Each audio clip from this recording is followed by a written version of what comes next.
सर्वाधिराज महापर्व पर्युषण का ये दूसरा दिन आप सभी के लिए आनंददायी हो, मंगलदायी हो, सुखदायी हो। अध्यात्म की ओर हमारा पुरुषार्थ बढ़े। पल पल में हमें आभास रहे कि मैं कौन हूं। यही पर्व की आराधना है। हम सभी एकत्रित होकर ये पर्युषण पर्व की आराधना में कुछ ना कुछ चीज तो हमारे जीवन में जरूर जाती है। और आज हम एक ऐसे विषय को मैं लेने जा रही हूं जो अक्सर इन पर्युषण की आराधना में होता है, जिसके कारण हम यहाँ पर बैठे हैं, जिसके कारण हम जीवन में कुछ कर पा रहे हैं। उस उपकार को आज हम याद करेंगे। तुमसे बना मेरा जीवन। आज का ये प्रसंग, ये विषय है हमारा कि तुमसे बना मेरा जीवन। तो वो कौन है जिसने हमारे जीवन को बनाने के लिए अपना सारा जीवन लगा दिया? कौन है वो? माता पिता। आवाज आ रही है, इतना एहसास तो है। तो आज थोड़े से इमोशन से जुड़ेंगे हम। जब से मोबाइल आया है हम इमोशनलेस हो गए हैं। सारी की सारी भावनाएं हमारी मोबाइल से ही जुड़ी हुई हैं। और मुझे हैरानी तो इस बात की होती है, जिसने अपने माता पिता को वृद्ध आश्रम में भिजवा दिया, वो माता पिता की बड़ी बड़ी पोस्ट डालते हैं। कितनी हैरानी की बात है कि मेरी पोस्ट को सब लाइक करें। जिन्होंने अपने माता पिता को वृद्ध आश्रम में जो छोड़ आए, वो माता पिता की बात करें तो बड़ी शर्म की बात है। ये सामूहिक आयोजन, ये पर्व की आराधना, ये सबसे बड़ी माता की भक्ति की, मातृ भक्ति की क्रांति करने वाले मेरे परमात्मा प्रभु महावीर हैं। उनके जैसी क्रांति दुनिया में किसी ने भी नहीं की। जो केवल गर्भ में आकर, मां के गर्भ में आकर जिन्होंने इतनी बड़ी क्रांति की, एक प्रतिज्ञा करी मां का वात्सल्य देखकर। कौन सा वात्सल्य? तीन ज्ञानी मेरे प्रभु जब मां के गर्भ में आते हैं तो देखते हैं मेरे हिलने से, मेरे चलने से मेरी मां को वेदना, इतनी अनंत करुणा परमात्मा की। और वो मां के पेट में, गर्भ में एक जगह स्थित हो जाते हैं। और मां सोचती है मेरा गर्भ किसी ने चुरा लिया, गल गया, नष्ट हो गया, उसका हलन चलन ही। मां को सुख देने के लिए पुत्र ने ऐसा किया और मां बेहाल हो गई। और जब मां के भाव को, मां के वात्सल्य को, मां की ममता को मेरे प्रभु महावीर ने जाना, वर्धमान ने, तो उसी समय अपने अंगों का हिलना डुलना प्रारंभ करके एक प्रतिज्ञा की कि जब तक मां जिंदा रहेगी, जब तक माता पिता रहेंगे, तब तक मैं संयम। ऐसी क्रांति करने वाला कोई पुत्र। मातृ भक्ति की सबसे बड़ी शुरुआत, क्रांति मेरे प्रभु ने की। तो पहले मैं मां का एक गीत छोटा सा गा लूं, फिर थोड़ी सी बात करते हैं। इमोशंस को वापस लेकर आते हैं, मोबाइल से हटाकर। थोड़े से भावनात्मक होकर उस कर्ज को याद करने का फर्ज तो हमारा है ही। उस कर्ज को हम याद करेंगे। माँ तेरे चरणों में स्वर्ग है हमारा, माँ स्वर्ग है हमारा। माँ तेरे चरणों में स्वर्ग है हमारा, माँ स्वर्ग है हमारा, तेरे आंचल में मिलता है हर दुख से किनारा। माँ तेरे चरणों में स्वर्ग है हमारा, माँ स्वर्ग है हमारा। सबसे महान तीर्थ तू माँ तेरे चरण है, तेरे मुख में मानो प्रभु के दर्शन है। ममता तेरी आंखों से झल के मुख से अमृत धारा। माँ तेरे चरणों में स्वर्ग है हमारा, माँ स्वर्ग है हमारा। अपने तन के जूते पहना दे तो कम है, माँ का कर्ज उतारे जग में कहाँ वो धन है। मतलब के इस जग में देखा माँ का प्रेम निराला।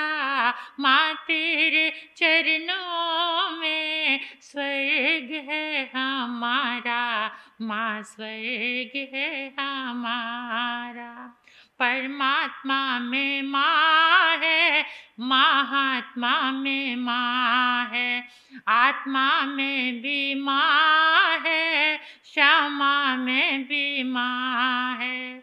आसमान की सीमा है पर माँ की सीमा पारा। माँ तेरे चरणों में स्वर्ग है हमारा, माँ स्वर्ग है हमारा। माँ है करुणा सागर, माँ है प्रेम का बादल, माँ है दया का झरना, माँ ममता की गागर। माँ है प्रेम का द्वारा देखो बच्चों का सहारा। माँ तेरे चरणों में स्वर्ग है हमारा, माँ स्वर्ग है हमारा, माँ स्वर्ग है हमारा, माँ स्वर्ग है हमारा।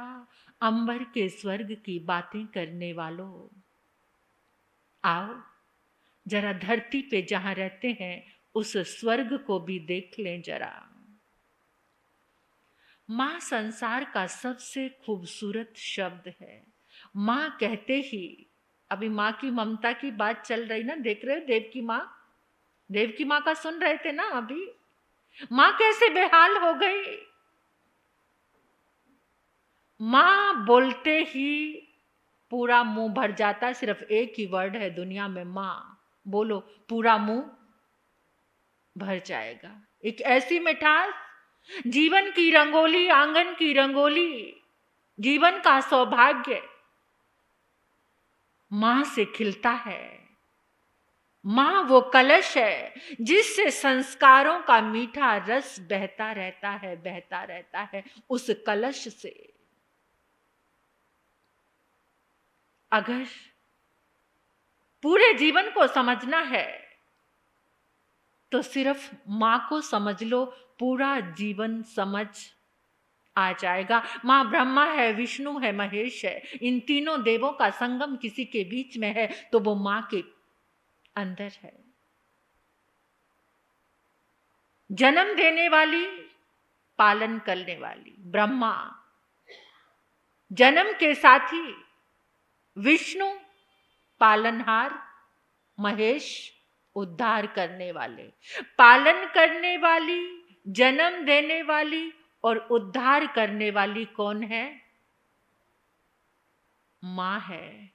जिसके जीवन में मां नहीं है ना, जिन बच्चों के पास, उनसे पूछ कर देखो मां की कीमत और मां की कमी क्या होती है। पत्नी तुम्हारी पसंद है, मां तुम्हारा पुण्य है। पसंद के लिए कभी पुण्य का गला मत घोटना। और आज यही हो रहा है। पसंद के लिए पुण्य का गला घोटा जा रहा है। माँ के लिए। दुनिया में अच्छे बनने के लिए तो बहुत कुछ करते हैं, घर बनाते हैं, उसके आगे क्या लिखते हैं? मातृ छाया। क्या लिखते हैं? मातृ छाया। एक संत विहार करते करते बड़ा सुंदर लिखा हुआ था, मातृ छाया घर में गए गोचरी के लिए। बड़े खुश हैं कि जिस घर के बाहर मातृ छाया लिखा है उस घर में माँ की कितनी पूजा होती होगी, माँ का कितना सम्मान होता होगा। जब उन्होंने पात्र रखे आहार बहराने के लिए, उनकी पत्नी आगे आई तो महाराज साहब कहने लगे, भैया जरा माँ को भी बुलाओ जिसकी इतनी पूजा करते हो, मातृ छाया लिखा हुआ है। वो निगाहें नीचे करके हाथ जोड़कर कहने लगा, महाराज साहब माँ तो गांव में रहती है। क्यों? महाराज साहब मेरी पत्नी की और माँ की बनी नहीं, मैं माँ को लेकर तो आया था लेकिन दोनों की आपस में झगड़ा रहने लगा, लड़ाई रहने लगी, इस अनबन के कारण मैंने माँ को गांव भेज दिया। तो फिर ऐसा करो, जो घर के बाहर लिखा हुआ है ना उसको भी चेंज कर दो। फिर महाराज साहब आप ही बताओ क्या लिखूं? पत्नी छाया लिख दो।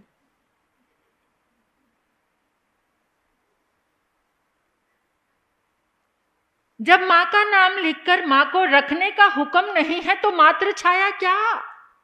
तुम्हारे अंदर इतनी शक्ति नहीं है, इतना दम नहीं है,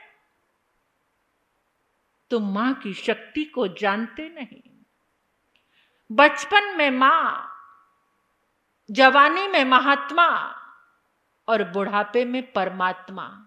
ये मां है कि जो बचपन में तुम्हें संभालती है और जवानी में तुमसे महात्मा का संग कराती है और बुढ़ापे में प्रार्थना करती है कि मेरा बेटा परमात्मा बन जाए। अरे माँ ने तो तेरा एक पल के भी लिए साथ नहीं छोड़ा। किसी मूर्तिकार को किसी ने कहा कि एक मूर्ति माँ की तो बना दे, इतनी सुंदर सुंदर मूर्तियां बनाता है।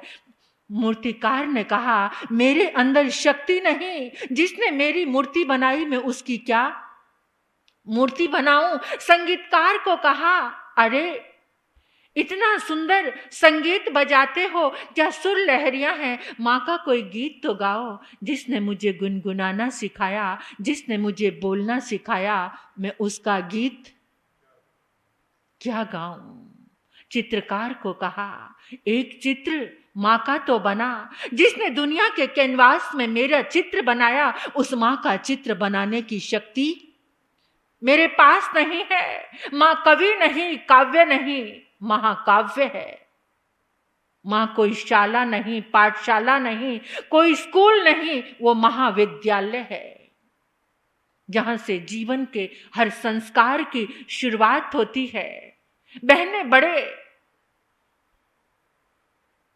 प्रेम से, बड़े अरमानों से चाहती हैं कि मेरा बेटा श्रवण कुमार बने, लेकिन कोई ये नहीं चाहती कि हमारा पति श्रवण कुमार बने। नई आने वाली पीढ़ी, बहुएं, जिनका अरमान है कि मेरे गर्भ से ऐसे पुत्र का जन्म हो कि जो मेरी और मेरे पति की सेवा करे। एक भाई आया, गुन्नी जी को हाथ दिखाकर कहने लगा महाराज जी सिर्फ एक ही बात बता दो। गुन्नी जी ने कहा क्या? मेरा पप्पू मेरी सेवा करेगा? गुन्नी जी कहते भाई आप भी तो किसी के पप्पू हो, अगर आप सेवा करते हो तो आपकी सेवा, ये तो इस हाथ दे और उस हाथ ले वाली सब कुछ यहीं पर है। तुम सेवा करोगे तो तुम्हारी सेवा हो जाएगी। माँ ही जीवन का एक ऐसा सुख है, एक ऐसा एहसास है। किसी ग्रह और नक्षत्र की पीड़ा से पीड़ित लोगों, अगर तुम्हें पंडित ने बताया, किसी जोशी ने बताया पक्षी को दाना डाल देना, मछली को आटा खिला देना, बड़े झूम झूम कर जाते हो उस समय में। और घर में बूढ़ी माँ भूखी है, उसकी थाली में रोटी है या नहीं, नवकार मंत्र पढ़ते हुए सबसे पहले उसकी थाली में रोटी परोसो। उसकी दुआओं से तुम्हारे सारे ग्रह, सारे नक्षत्र अपने आप ही ठीक हो जाएंगे। तुलसी लगाते हो घर में हर समय, पॉजिटिव तरंगे, ऐसे ऐसे पौधे, मनी प्लांट्स लेके आते हो ना कि जिससे घर में क्या हो, ऑक्सीजन। जो घर की ऑक्सीजन है उसका तो तुमने दम घोट दिया है, तो घर में ऑक्सीजन कहां से आएगी? घर की तुलसी कोई है तो वो माँ है। बहुत सारे तर्क हैं आपके पास, माँ ऐसी है, माँ वैसी है, माँ ये करती है, माँ वो करती है, माँ पार्शलिटी करती है, माँ में ये है। जब तुझे पाला उस माँ के अंदर कोई पार्शलिटी नहीं थी। तूने कौन सा ऐसा कर्म कर दिया कि तेरी माँ के अंदर ये भाव आ गया? जब उसने जन्म दिया, तेरा शूशु पोटी उठाई, उस समय उसके अंदर, जब तू पूरी रात उसके बिस्तर को गीला करता था, तब वो कैसे पालन करती थी? उस मां के कर्ज को अगर तू चुकाना चाहे तो जन्मों जन्म भी नहीं चुका सकते। मां ने कब तेरा साथ छोड़ा? जब तुझे प्यास लगी तो वो गंगा मां बन गई, जब तुझे भूख लगी तो वो धरती मां बन गई, जब तुझे देश में रहना है तो वो भारत मां बन गई, जब तुझे चांदनी देखनी है तो वो पूर्णी मां बन गई, जब तेरे भीतर में मोक्ष की अभिलाषा जागी तो वो जिनवाणी मां बन गई। मां ने एक पल भी तेरा साथ नहीं छोड़ा। देखो, मां एजुकेशन है, मां डिफेंस है, मां फाइनेंस है। एजुकेशन कौन है? सरस्वती मां। डिफेंस काली मां। हमारी रक्षा करो काली मां, बोलते हो, आपकी ही बात बोल रही हूं। फाइनेंस लक्ष्मी मां। मां तो तुझसे एक पल के लिए मां के सारे उपकारों को भूल गया और नफरत ही करता रहा। जब भी बचपन में भी मां दोस्तों के बीच में आती तो चिल्लाकर कहता, अपनी मनहूस शक्ल लेकर फिर मेरे पास आ गई, दूर चली जा, मुझे नफरत है तेरी शक्ल से। बच्चे की ये बात सुनकर मां सोचती, अभी छोटा है, कोई बात नहीं। और बड़ा हुआ और नफरत पक्की हो गई। डॉक्टर बन गया, बाहर चला गया, लेकिन तब भी मां से प्रेम नहीं किया। और जो मैं बोल रही हूं ना मां, उस मां को देखो। डॉक्टर बन गया, एक बार मां को बहुत याद आ गई, मिलने के लिए चली गई। उसकी मीटिंग चल रही थी, मां पहुंची, सबने आंख उठाकर देखा, कौन है ये नौकरानी है, मेरे घर में काम करती है। मां ने सुना, एक आंसू एक आंख में लेकर के वापस बाहर निकलने लगी। उठ कर आया, अपनी मनहूस शक्ल लेकर फिर मुझे बेइज्जत करने के लिए आ गई। जब कितनी बार कहा, तू कानी है कानी, अपनी औकात में रहा कर, मेरे पास मत आया कर। आ गई, प्रतिज्ञा कर ली, आज के बाद कभी नहीं जाऊंगी, आज के बाद कभी नहीं जाऊंगी। अपने गांव में आ गई। बहुत समय गुजर गया, बहुत समय गुजर गया। एक दिन उस डॉक्टर बने पागल बेटे को ना जाने क्या सूझा, गांव में अपनी पत्नी को लेकर आ गया। शादी भी कर ली थी, मां को बताया भी नहीं था। जब गांव में आया और गांव में आकर देखा, जहां रहती थी वहां ताला लगा हुआ है। आकर पूछने लगा लोगों से, यहां पर एक कानी रहती थी। एक पड़ोसी निकलकर आया, अरे बदतमीज, बदहवास, मां को कानी कहता है, इस पढ़ाई लिखाई का क्या फायदा? मर गई तेरी मां, इसलिए ताला लगा हुआ है। पत्नी को कहा चलो। पड़ोसी कहता, रुक, ठहर, तेरी मां ये एक कागज चिट्ठी देकर गई है मुझे। जैसे ही उसने चिट्ठी खोली, उस चिट्ठी को पढ़ने लगा, उसका हृदय फट गया। चिट्ठी में लिखा था, बेटा मैं तेरी आदर्श मां नहीं बन पाई जैसी तू चाहता था। मैं उतनी सुंदर भी नहीं थी, जो तू चाहता था मैं वैसी नहीं थी। लेकिन मैं रोज तेरे आने का इंतजार करती थी। मृत्यु की घड़ियां जब नजदीक आई तो मैंने सोचा कि दिल में एक राज को लेकर मैं कभी नहीं जाऊंगी। उस राज को मैंने इस कागज पर लिखा है। लेकिन अंतिम समय भी मेरी आंखें दरवाजे पर लगी थी, दरवाजा खुला था। ठहरी हुई उन निगाहों में तेरा इंतजार था। तू नहीं आया क्योंकि मैं तेरी अच्छी और आदर्श मां नहीं थी। लेकिन एक बात सुन, आज एक राज की बात बता रही हूं तुझे। कानी मैं नहीं, काना तू था।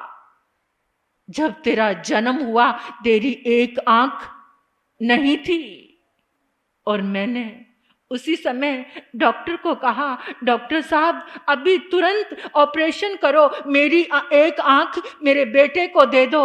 मैं तो कानेपन के उपालंब को, अपमान को सह लूंगी, लेकिन मेरा बच्चा नहीं सह पाएगा। जब सब बच्चे इसको काना काना कहेंगे तो ये कभी बर्दाश्त नहीं कर पाएगा। इसलिए कानी मैं नहीं, काना तू था। मुझे माफ कर देना, मैं तेरी आदर्श मां नहीं बन पाई, लेकिन तुझे अपनी एक आंख देकर जा रही हूं जिससे पूरी दुनिया देख रहा है। जिस आंख से पढ़कर तू डॉक्टर बना है, जिस आंख से देखकर तू सारे काम करता है, वो आंख देकर मुझे खुशी है। फपक फपक कर, सिर पीट पीट कर, बाल नोच नोच कर रो रहा है, चिल्ला रहा है, माँ माँ माँ माँ, एक बार मेरे सामने आ जा, अपने गुनाहों की माफी तो मांग लूंगा।